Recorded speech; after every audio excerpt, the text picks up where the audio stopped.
Assalamualaikum warahmatullahi wabarakatuh. Alhamdulillah. Wassalatu wassalamu ala rasulillah.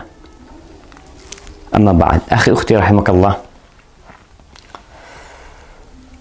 Mendengarkan sebuah cerita yang aneh, menyeramkan, terkadang disenangi oleh sebagian orang. Tapi bagaimana kalau ternyata cerita yang disampaikan adalah bohong dan dusta? Maka kita tidak akan suka dengan pelakunya. Lalu bagaimana pula kalau ternyata cerita tersebut disandarkan kepada Nabi alaihi salatu wassalam, padahal Nabi tidak pernah mengucapkannya?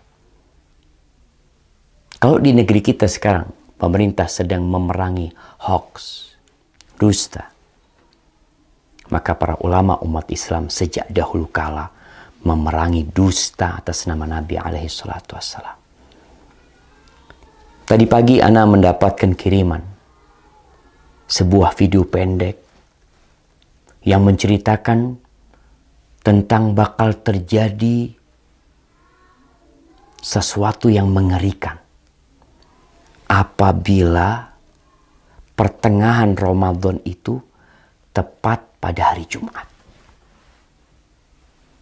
Dengan semangat dia membacakannya, membuat orang yang menontonnya akan tertarik dan mungkin percaya. Dan memang dusta apabila diulang-ulangi, disebarkan, terkadang bisa menjadi sesuatu yang diyakini oleh manusia kebenarannya, padahal itu hoax. Dan Rasul sallallahu alaihi wasallam mengatakan, "Man kadzaba alayya muta'ammidan falyatabawa maq'adahu minan nar." Barang siapa yang sengaja berdusta atas nama aku, hendaklah dia bawa kursinya, tempat duduknya ke neraka. Maka jangan mudah-mudah menyebarkan hadis palsu, hadis dhaif, kecuali memberikan penjelasan. Kalau hadis itu palsu atau hadis itu dhaif. Ana akan bacakan hadisnya. An Ibnu Mas'ud, dari Abdullah bin Mas'ud radhiyallahu taala anhu qala Rasulullah sallallahu alaihi wasallam, Rasulullah sallallahu alaihi wasallam bersabda, padahal Nabi tidak pernah menyabdakan hal ini.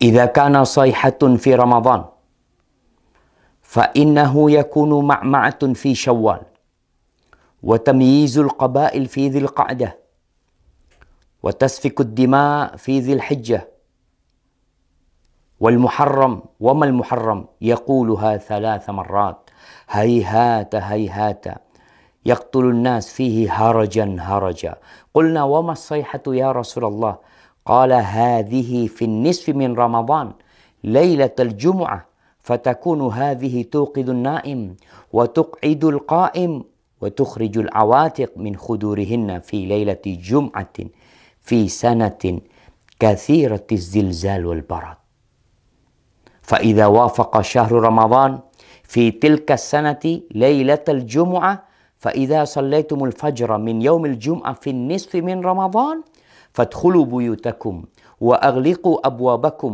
وسدوا كوكم ودثروا أنفسكم وسدوا آذانكم فإذا أحسستم بالصيحة فخروا لله سجدا وقال سبحان القدوس ربنا القدوس فإن من فعل ذلك نجا ومن لم يفعل هلك. Jamaah rahimakumullah. Ramadan tahun ini, tanggal 15 Ramadan, insya Allah hari Jumat. Ini yang menyebabkan penyebar hadis ini. Karena hadis ini seakan-akan akan berlaku tahun ini. Yang artinya dari Abdullah bin Mas'ud radhiyallahu taala anhu, Rasulullah sallallahu alaihi wasallam bersabda, apabila ada suara dahsyat tepat di bulan Ramadan, maka itu akan terjadi beruntun sampai bulan Syawalnya. Banyak di antara golongan manusia lebih memisahkan diri. Mereka bergerombol-gerombol di bulan Dzul Hijjahnya. Pertumpahan darah banyak terjadi di bulan Dzul Hijjah tersebut. juga semakin klimak ketika masuk di bulan Muharram. Rasulullah SAW menyebutkan hal itu 3 kali. Apa yang harus kami lakukan di bulan Muharram? Para sahabat bertanya, sayang. Sungguh sayang, kata beliau. Mereka tidak mengetahui dan apa yang harus dilakukan di bulan Muharram. Saat itu di antara manusia banyak yang saling membunuh. Apa suara dahsyat itu ya Rasulullah? Sahabat bertanya kepada Nabi SAW. Suara keras itu adalah mulai terjadi di pertengahan bulan Ramadan yang bertepatan di malam Jumat. Suara dahsyat itu mengagetkan orang-orang yang sedang tidur, menjatuhkan orang yang sedang berdiri. Segala benda terhempas jauh keluar dari tempatnya, atau para wanita yang masih gadis akan keluar dari kamar-kamarnya. Malam Jumat pertengahan Ramadan itu terjadi goncangan dahsyat dan cuaca sangat dingin. Banyak sekali terjadi gempa, banyak sekali yang seperti yang kita lihatlah, gempa di mana-mana mungkin. Kemudian apabila bulan Ramadan itu tepat di tahun itu, dan kalian sedang melaksanakan sholat subuh malam Jumat di pertengahan bulan Ramadan tersebut, masuklah ke dalam rumah, kuncilah pintunya, tutuplah kepala kalian, lindungi tubuh kalian, dan tutup telinga kalian. Apabila kalian merasakan suara dahsyat, bersyukurlah, sujud.